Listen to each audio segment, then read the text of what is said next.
Ma femme a qualifié mon alliance de bracelet d'amitié lors de notre fête à la maison de plage, devant 30 personnes, tout en flirtant avec des célibataires à moitié nus en bikini.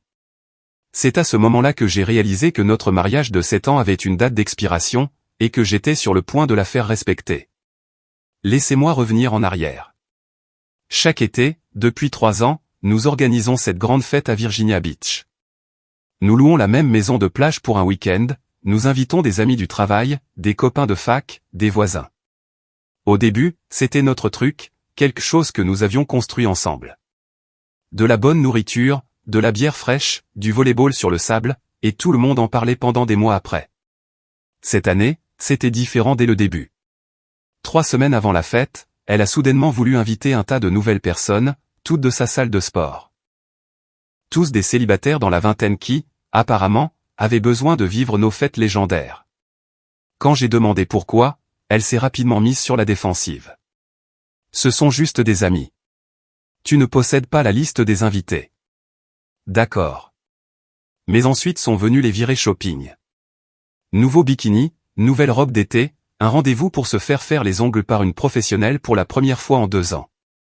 Quand j'ai mentionné qu'elle était superbe, elle a à peine levé les yeux de son téléphone. Je veux juste être jolie pour les photos. Des photos, bien sûr. La semaine précédant la fête, son téléphone est devenu chirurgicalement attaché à sa main. Toujours face contre le comptoir. Rapide à le retourner quand j'entrais dans une pièce.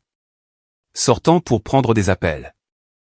Quand je demandais qui continuait à envoyer des SMS si tard, elle me faisait signe de la main, je coordonne juste les détails de la fête avec tout le monde. Vendredi matin, nous avons chargé le camion et sommes descendus à Virginia Beach. Pendant des heures, elle a fait défiler les réseaux sociaux pendant que je m'occupais de la playlist et de la conduite. Au feu rouge, j'apercevais des bribes de ses messages, mais elle inclinait l'écran dès que je regardais. Nous sommes arrivés à la location vers midi. La même maison que d'habitude, 3 chambres juste à côté de la plage avec cette immense terrasse, parfaite pour recevoir. J'ai commencé à décharger les glacières et les fournitures de fête pendant qu'elle est allée directement à l'intérieur pour se doucher et se préparer. La fête ne commençait pas avant 16 heures. 2 heures plus tard, elle est apparue vêtue de ce bikini rouge vif que je n'avais jamais vu auparavant. Pas le maillot, une pièce modeste qu'elle portait habituellement à nos fêtes de piscine. C'était tout autre chose. Un haut à peine là, un bas échancré sur les hanches.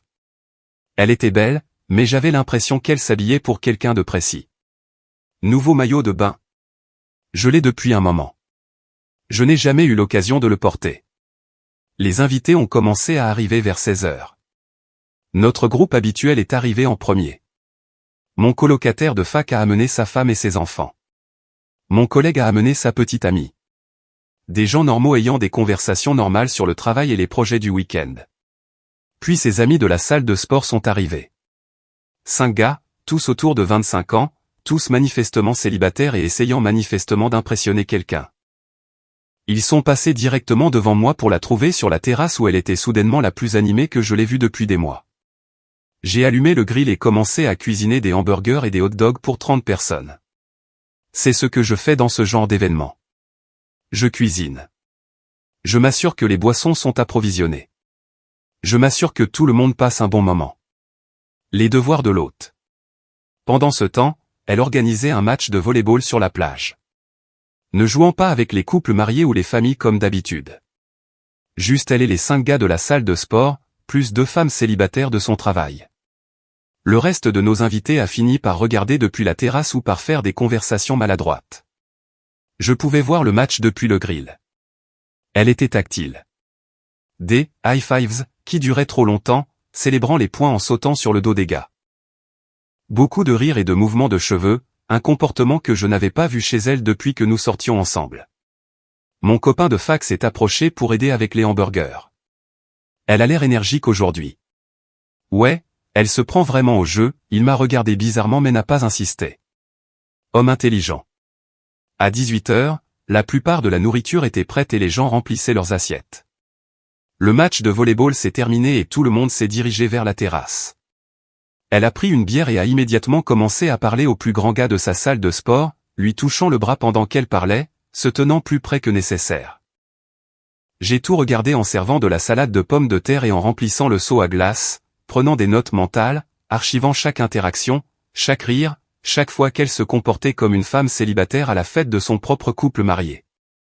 Le soleil se couchait, la musique jouait, et tout le monde semblait passer un excellent moment, sauf moi. Je faisais des calculs dans ma tête, me demandant depuis combien de temps cela durait, me demandant ce que j'avais manqué d'autre en étant le mari fiable qui s'occupait de toute la logistique pendant que sa femme jouait au volleyball en bikini avec des gars assez jeunes pour être ses petits frères. Mais j'ai continué à griller, à sourire, à jouer le parfait hôte. Après tout, la vraie fête ne faisait que commencer. Vers 20h, quelqu'un a suggéré un autre match de volleyball. Cette fois, avec des guirlandes lumineuses sur la plage et des boissons à la main. La plupart des couples mariés ont refusé. Trop plein du dîner, les enfants devenant grincheux, les excuses habituelles. Mais ma femme, elle fut la première à descendre sur le sable. Je suis resté sur la terrasse à préparer des boissons et à débarrasser les assiettes. Un point de vue parfait pour observer le spectacle. Et quel spectacle! Elle s'est associée au grand gars de sa salle de sport, celui avec qui elle avait parlé toute la soirée. Le gars avait l'air de passer plus de temps sur ses abdominaux que la plupart des gens ne consacrent à leur carrière.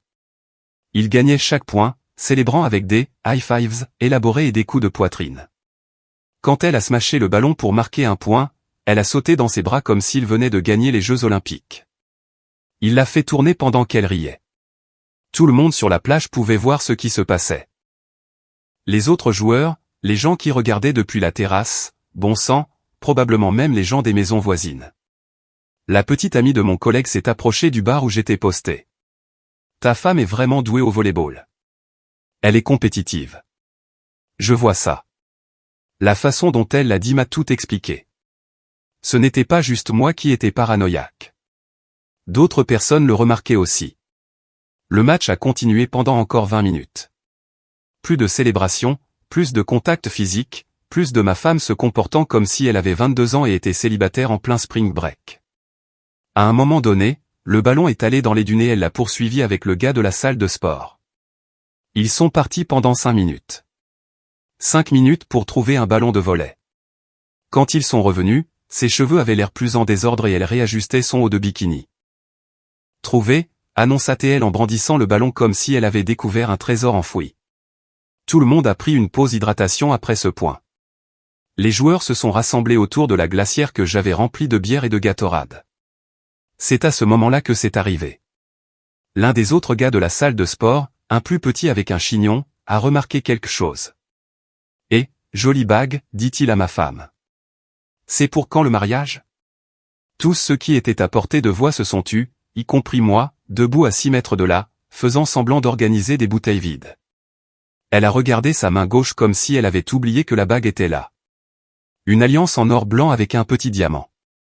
Rien d'extraordinaire, mais nous l'avions choisie ensemble il y a 7 ans. Nous avions économisé pendant 3 mois pour nous la permettre. Puis elle a ri. Pas le rire nerveux de quelqu'un pris au dépourvu. Le rire dédaigneux. Ce vieux truc? C'est plus comme un bracelet d'amitié à ce stade. Le groupe a éclaté de rire.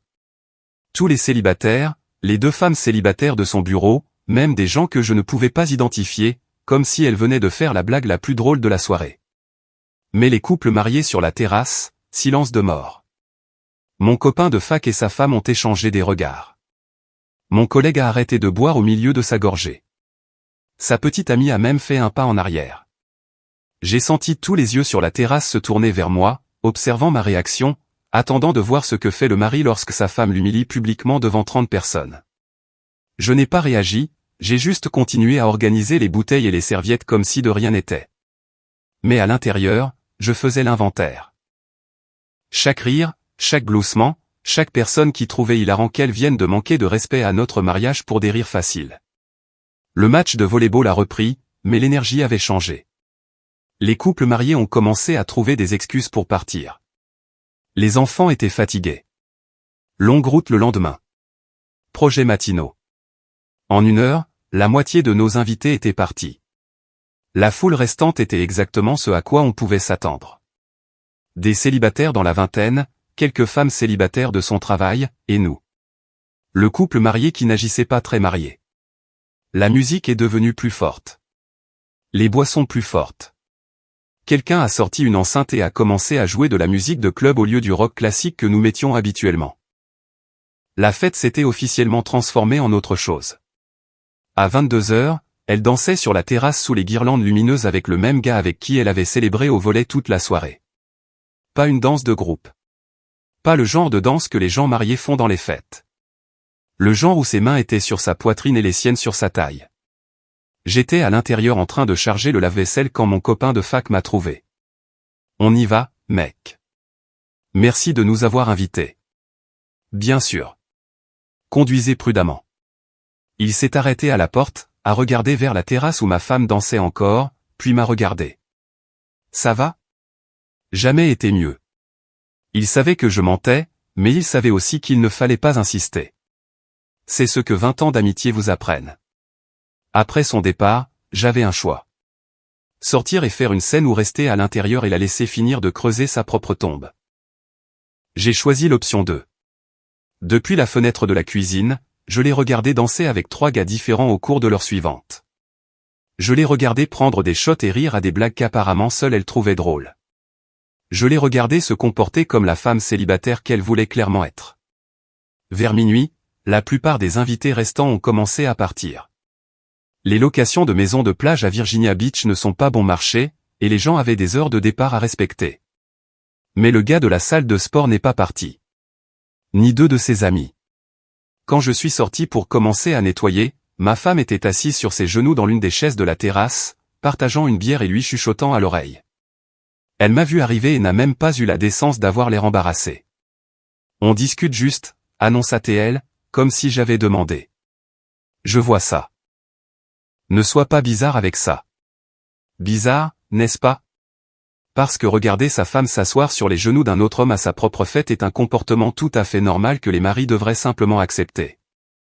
J'ai commencé à empiler des chaises et à ramasser des bouteilles vides. Le nettoyage pouvait attendre le matin, mais j'avais besoin de quelque chose à faire avec mes mains avant de dire quelque chose d'irrattrapable. Les 3 gars sont finalement partis vers 1h du matin. Beaucoup de câlins d'adieu, de promesses de se revoir bientôt. Des blagues privées dont je ne faisais pas partie. Après leur départ, elle est rentrée et s'est dirigée directement vers la salle de bain. J'ai entendu la douche couler pendant 15 minutes. Quand elle est sortie, j'étais assis sur le canapé avec une bière, faisant défiler mon téléphone. Fête sympa, dis-je. Ouais. Tout le monde semblait passer un bon moment.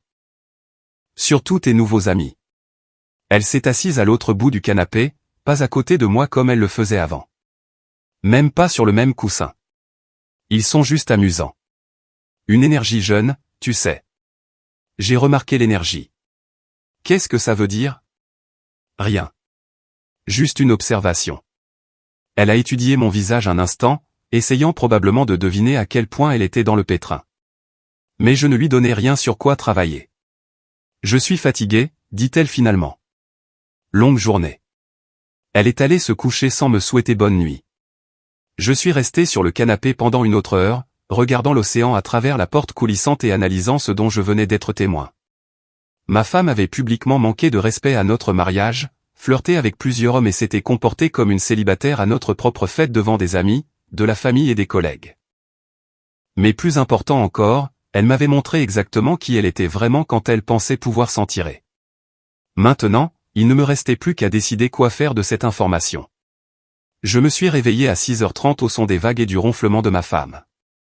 Elle avait bu plus que d'habitude, et ça se voyait. Étendue sur les 3/4 du lit, portant encore le maquillage qu'elle avait mis pour impressionner des jeunes de 25 ans. J'ai fait du café et je me suis assis sur la terrasse, regardant les joggeurs matinaux et les promeneurs de chiens sur la plage. Paisible, calme, tout le contraire du cirque de la nuit dernière. À 9h, elle n'avait toujours pas bougé. Parfait. Son iPad était en charge sur le comptoir de la cuisine. Comme toujours. Le même code d'accès qu'elle utilisait depuis 3 ans. Notre anniversaire de mariage. L'ironie ne m'a pas échappé, mais je n'allais pas perdre de temps à être poétique à ce sujet. J'ai d'abord ouvert ses messages.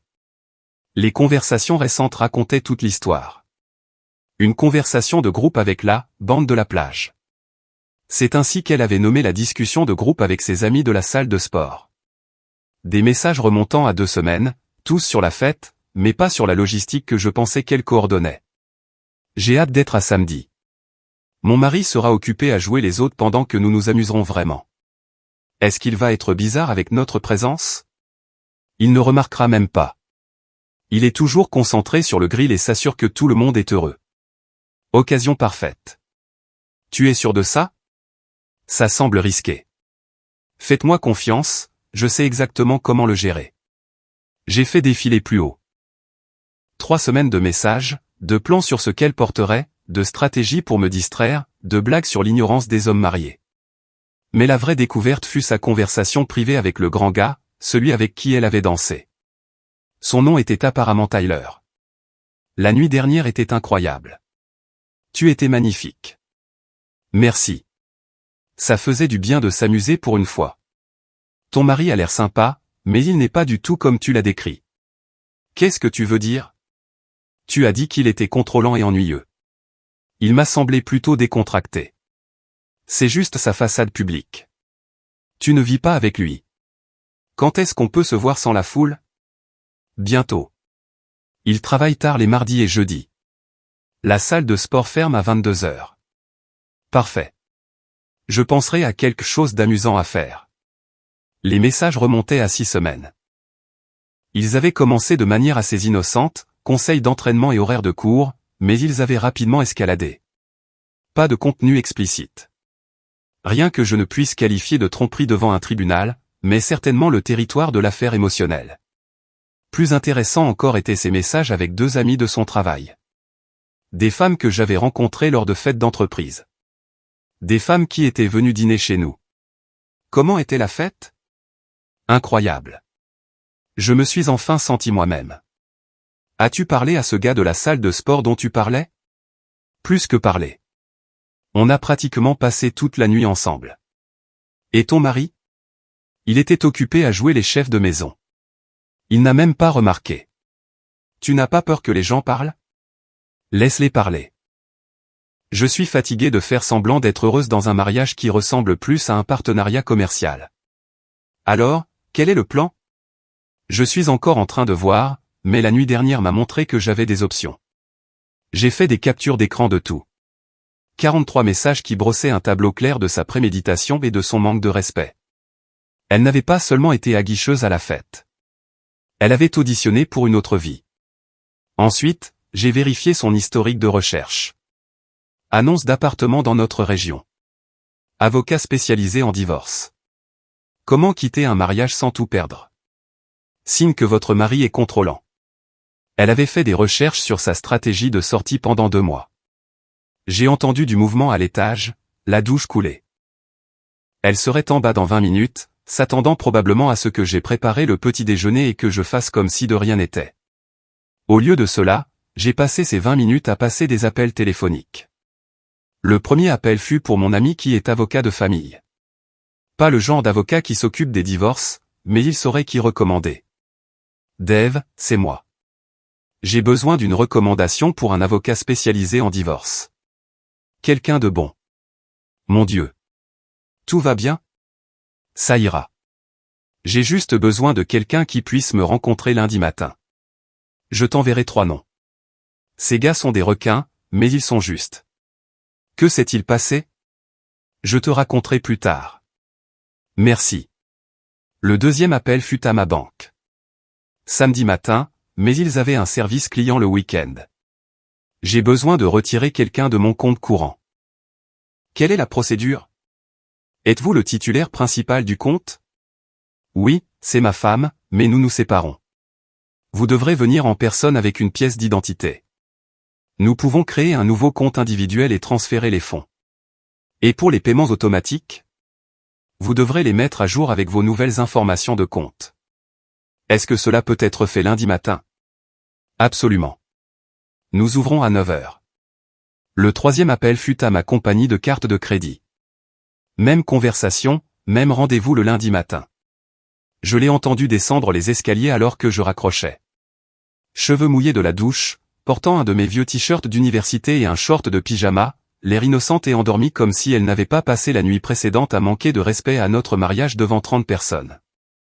Bonjour, dit-elle en se dirigeant directement vers la cafetière. Bonjour. Merci d'avoir nettoyé hier soir. L'endroit a l'air super. Je n'avais pas nettoyé. Juste empilé quelques chaises et ramassé des bouteilles sur la terrasse. Mais elle essayait d'établir une conversation normale de lendemain de fête. Pas de problème. Tout le monde semblait s'être amusé. Ton copain de fac et sa femme sont partis assez tôt, cependant. Ils avaient des projets aujourd'hui. Elle se versa du café et s'assit en face de moi à la table de la cuisine. Le même endroit où nous avions pris le petit déjeuner dans cette location pendant 3 ans, mais cette fois, c'était différent. La bande de la salle de sport veut organiser une autre rencontre bientôt. Peut-être un dîner quelque part. Ça a l'air sympa. Tu serais invité, bien sûr. Bien sûr. Parce que regarder ma femme flirter avec plusieurs hommes dans un restaurant semblait être exactement la façon dont je voulais passer une soirée. Je vérifierai mon emploi du temps. Elle étudia mon visage par-dessus sa tasse de café. Je ne lui donnai pas la réaction qu'elle attendait. Pas de jalousie. Pas de questions sur ses nouveaux amis. Pas de demande de réconfort. Tu es bizarre. Comment ça? Juste distant. Il s'est passé quelque chose hier soir? C'était le moment. Elle m'ouvrait la porte pour que j'aborde son comportement, pour que je commence la dispute. Elle s'attendait probablement à la confrontation où je l'accuserais d'un comportement inapproprié et où elle me retournerait la situation en me traitant d'insécurisé et de contrôlant. Au lieu de cela, j'ai fini mon café et je me suis levé. Je vais faire une promenade sur la plage. Je viens avec toi. Prends ton temps pour te préparer. Je serai de retour dans 1 heure. Je l'ai laissée assise à la table de la cuisine, se demandant probablement pourquoi son mari ne jouait pas le rôle de l'interrogateur jaloux pour lequel elle s'était préparée. La promenade sur la plage m'a donné le temps de réfléchir. Elle planifiait cela depuis des mois, les amis de la salle de sport, le comportement à la fête, la recherche d'appartements. Elle voulait sortir du mariage, mais voulait que je sois le méchant. Elle voulait que je me mette en colère et que je devienne contrôlant pour qu'elle puisse justifier son départ. Mais elle avait mal calculé. Elle avait montré ses cartes trop tôt, et maintenant j'avais toutes les informations dont j'avais besoin pour contrôler le récit. Quand je suis rentré à la maison, elle était habillée et faisait nos sacs pour le week-end, prête à rentrer à la maison. Il faut presque charger les glacières. Nous avons chargé le camion dans un silence relatif. Le trajet de 4 heures pour rentrer à la maison fut encore plus silencieux. Elle a fait défiler son téléphone pendant que je conduisais, envoyant probablement des SMS à Tyler et à ses amis du travail pour leur dire à quel point j'étais étrange. Laisse-la s'interroger. Lundi matin, elle aurait des choses bien plus importantes à se soucier que mon humeur. Parce que pendant qu'elle planifiait sa stratégie de sortie, je venais de passer le week-end à planifier la mienne. Et contrairement à son plan, le mien allait fonctionner. Lundi matin, j'étais assis dans un cabinet d'avocat à 9h15. Robert Chin m'avait été chaudement recommandé. Et après 30 minutes de consultation, j'ai compris pourquoi. Il était direct, minutieux et n'avait aucune patience pour les drames émotionnels. D'après ce que vous m'avez dit et les preuves que vous avez recueillies, vous avez des motifs de divorce pour abandon émotionnel et humiliation publique. La Virginie est un État sans faute, mais des preuves documentées d'un comportement adjacent à l'adultère et à la division des biens. Combien de temps prend le processus? Sans contestation, 6 mois. Si elle se bat, 12 à 18 mois. Mais étant donné son désir apparent de partir de toute façon, je soupçonne qu'elle coopérera une fois qu'elle réalisera que vous êtes sérieux. Et la maison? À qui est le nom sur l'acte? Aux deux.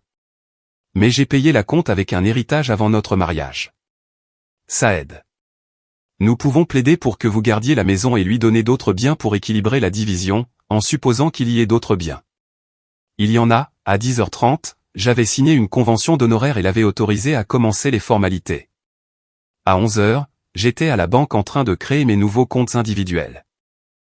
À midi, j'avais transféré notre épargne commune à mon seul nom et mis à jour tous les paiements automatiques.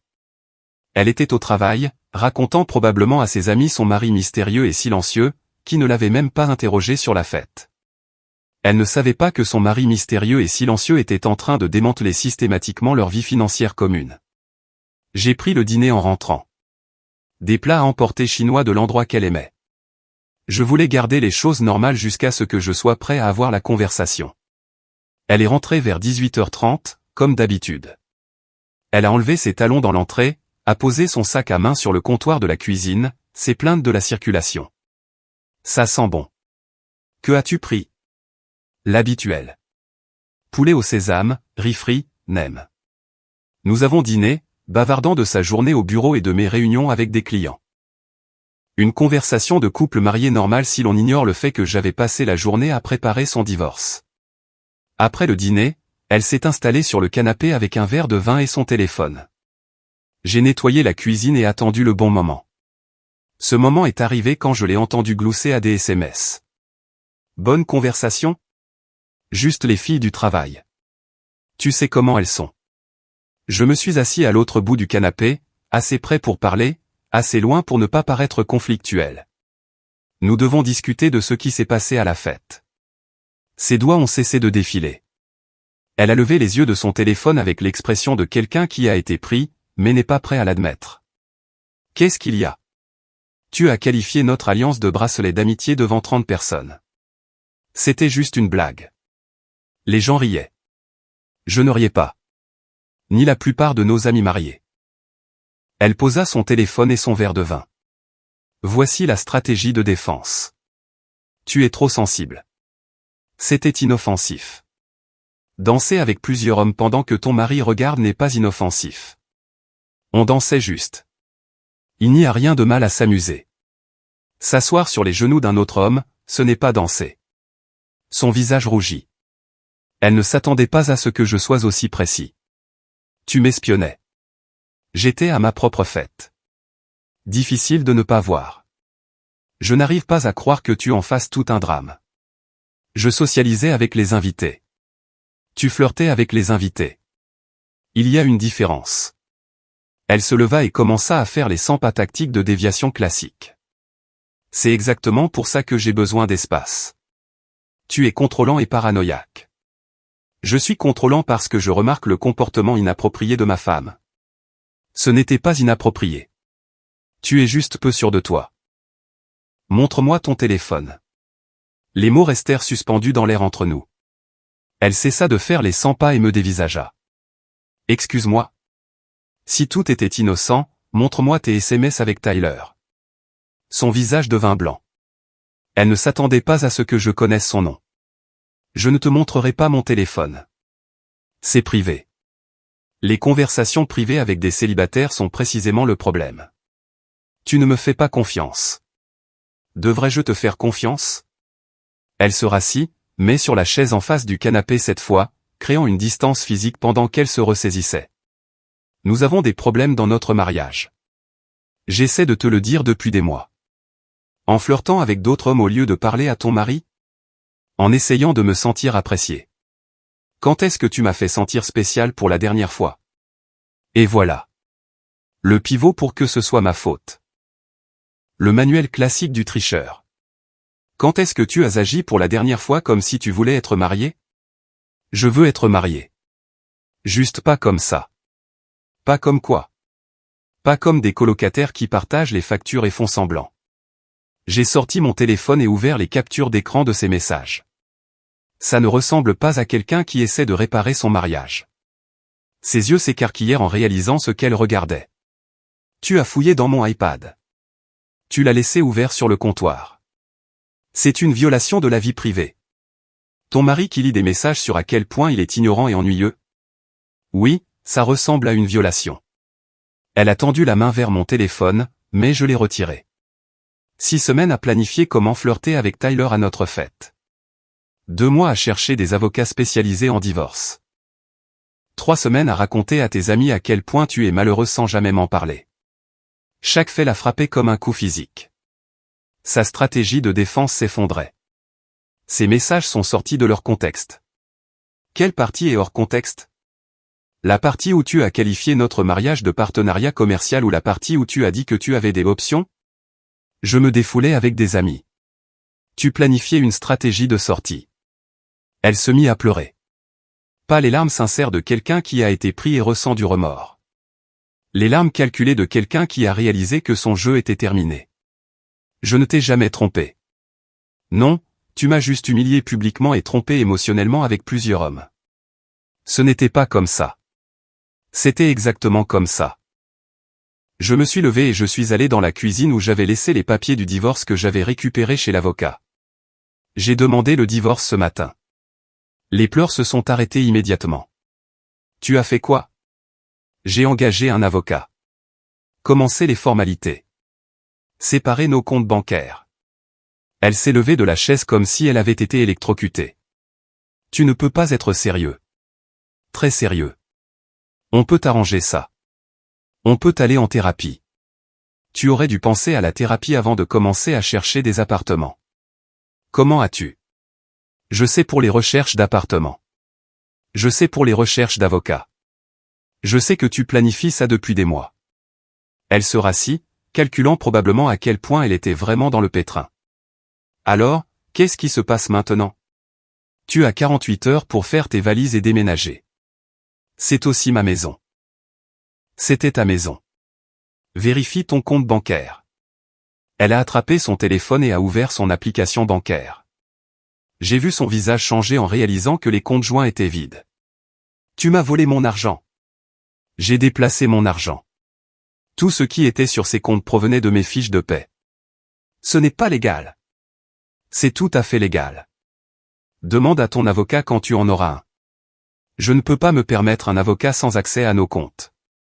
Tu aurais dû y penser avant de commencer à envoyer des SMS à des célibataires sur le fait d'avoir des options. Elle était piégée et elle le savait. Les pleurs ont repris, mais cette fois ils semblaient plus sincères. Où suis-je censé aller? L'appartement de Tyler? Tes amis du travail? Tes parents? Plein d'options, n'est-ce pas? Le mot « option » l'a frappé exactement comme je l'avais prévu, lui renvoyant son propre langage. S'il te plaît, ne fais pas ça. On peut arranger ça. Tu as raison. On peut arranger ça en divorçant. Je me suis dirigé vers les escaliers pour lui donner le temps de digérer ce qui venait de se passer. Je serai dans mon bureau. Tu as jusqu'à mercredi pour faire tes valises. Et si je ne le fais pas? Je me suis retourné pour la regarder, toujours assise sur la chaise, le mascara coulant sur son visage, tenant son téléphone comme s'il pouvait lui fournir une solution magique. Alors je les ferai pour toi. Je suis monté et j'ai fermé la porte du bureau. À travers le plancher, je pouvais l'entendre passer des appels. Probablement à Tyler, à ses amis du travail, à quiconque pourrait lui offrir un endroit où dormir. Bonne chance avec ça, car dans 48 heures, elle allait découvrir la différence entre avoir des options et avoir des options qui la voulaient vraiment. Mardi matin, je me suis réveillé au son de ses tiroirs qui claquaient et de ses vêtements qu'elle fourrait dans des valises. Elle avait passé la moitié de la nuit à téléphoner et, d'après le ton frustré qui provenait de la chambre d'amis, ses appels ne s'étaient pas bien passés. J'ai fait du café et j'ai vérifié mes courriels.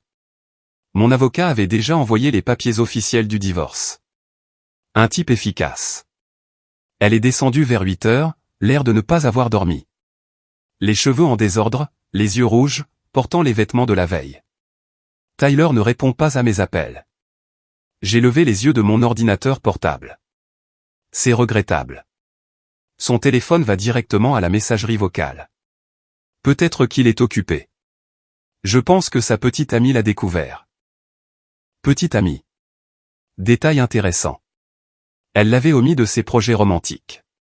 Les filles du travail ne peuvent pas aider non plus. L'une se marie le mois prochain. L'autre vient d'avoir un bébé. J'ai hoché la tête et suis retourné à mes courriels. Ce n'était pas mon problème à résoudre. Mes parents veulent savoir pourquoi je les appelle pour rester chez eux. Qu'est-ce que tu leur as dit? Que nous avons des problèmes.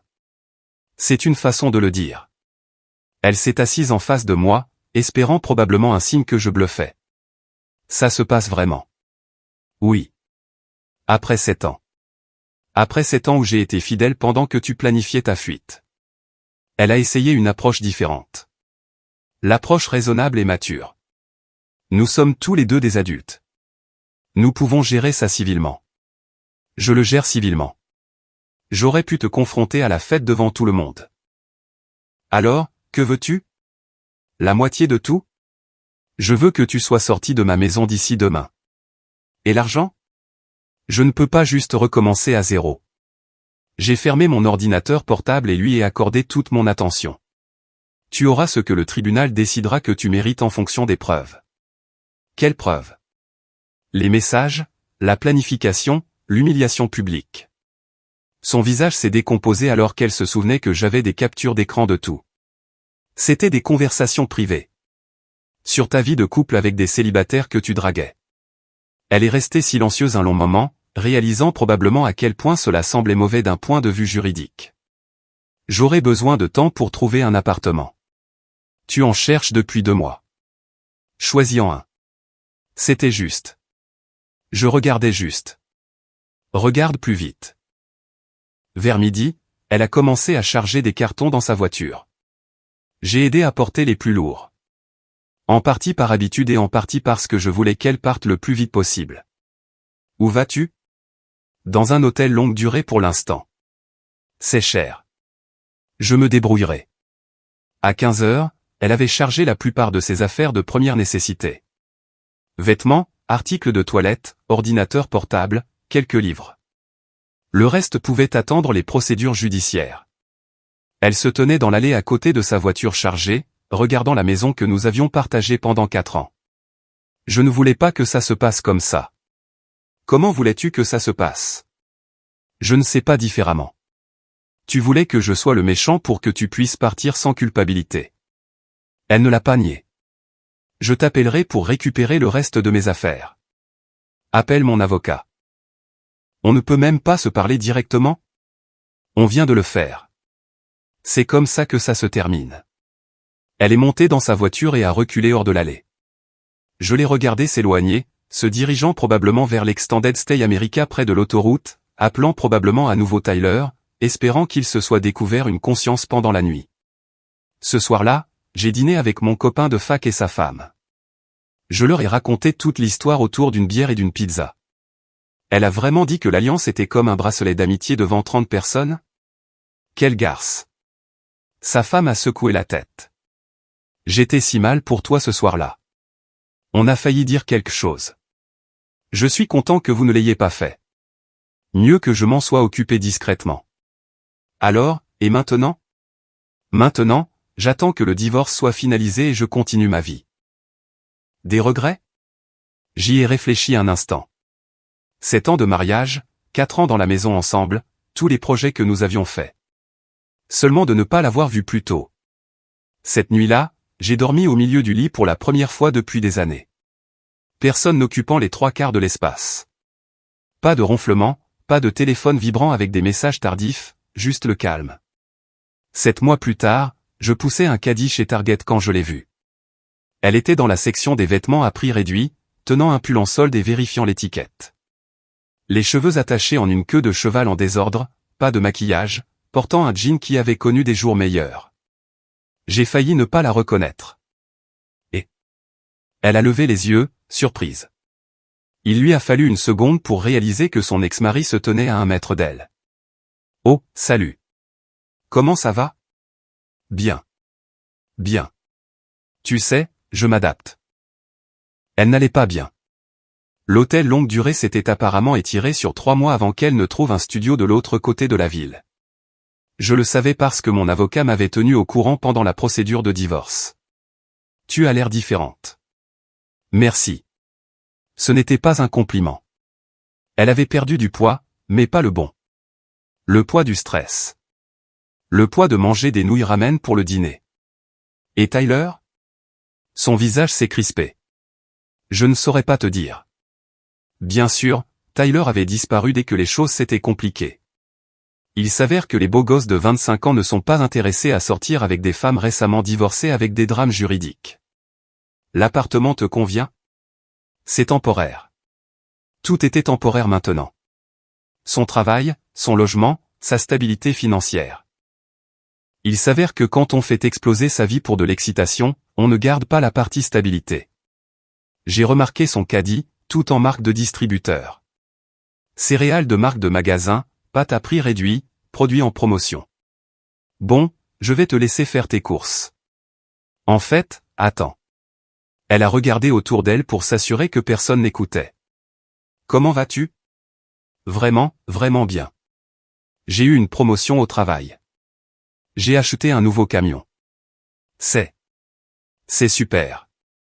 Je pouvais la voir faire le calcul. Pendant qu'elle luttait pour payer le loyer d'un studio, je prospérais. Tu vois quelqu'un? En fait, oui. Elle s'appelle Jessica. C'est une enseignante. C'est bien. Elle est très gentille. Respectueuse. Le mot « respectueuse » a atterri exactement comme je l'avais prévu. Écoute, je sais que les choses se sont mal terminées entre nous. Elles se sont terminées exactement comme elles devaient se terminer. Elle a hoché la tête, réalisant probablement que ce ne serait pas la conversation de réconciliation qu'elle espérait. Je devrais y aller. Jessica prépare le dîner ce soir. Bien sûr. Eh bien, c'était sympa de te voir. Prends soin de toi. J'ai poussé mon caddie vers la section électronique où j'allais acheter un nouveau système audio pour la maison. Derrière moi, j'ai entendu son téléphone sonner. Maman, non. Je ne peux pas venir pour le dîner de dimanche encore. Je fais un double service. J'ai continué à marcher. 3 heures plus tard, j'ai envoyé un SMS à Jessica pour lui dire que je serais à la maison dans 20 minutes. Elle m'a répondu avec une photo du saumon qu'elle faisait griller et un message qui disait « J'ai hâte de te voir ». Il y a 6 mois, j'avais rencontré Jessica dans un café du centre-ville.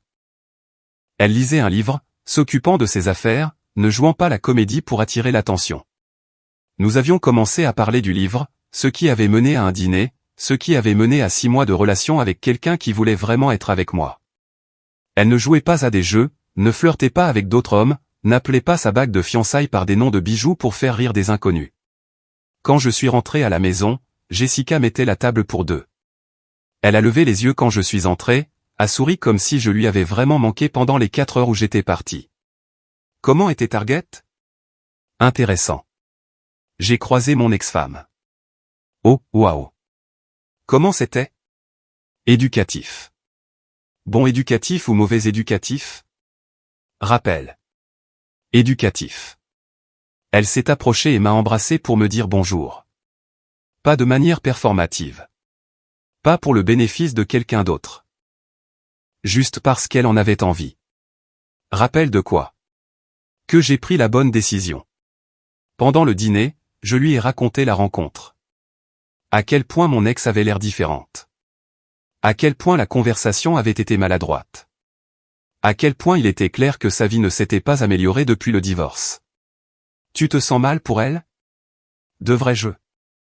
Je ne sais pas. Vous avez été mariés pendant 7 ans.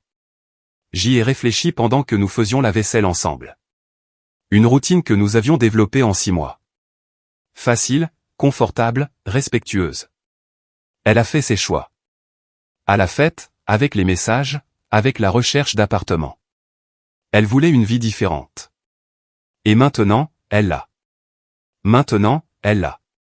Plus tard dans la nuit, allongé dans le lit avec Jessica lisant à côté de moi, j'ai réfléchi à toute la situation. Il y a 7 mois, j'étais marié à quelqu'un qui appelait notre alliance un bracelet d'amitié. Ce soir, j'étais avec quelqu'un qui portait le collier que je lui avais offert pour notre anniversaire de 3 mois. La différence, c'était le respect. Jessica respectait notre relation, me respectait, se respectait assez pour ne pas jouer à des jeux. Mon ex-femme m'avait appris ce que je ne tolérerais pas, Jessica m'apprenait ce que je méritais. Il y a 7 mois, je pensais que la fin de mon mariage était la pire chose qui puisse m'arriver. Il s'est avéré que c'était la meilleure. Notre histoire est terminée. Si vous êtes arrivé jusqu'ici, que diriez-vous de vous abonner à notre chaîne? Cela nous aide énormément. J'ai sélectionné 2 autres vidéos pour vous que je suis sûr que vous apprécierez. N'hésitez pas à cliquer dessus. Je vous attends dans la prochaine histoire. À bientôt.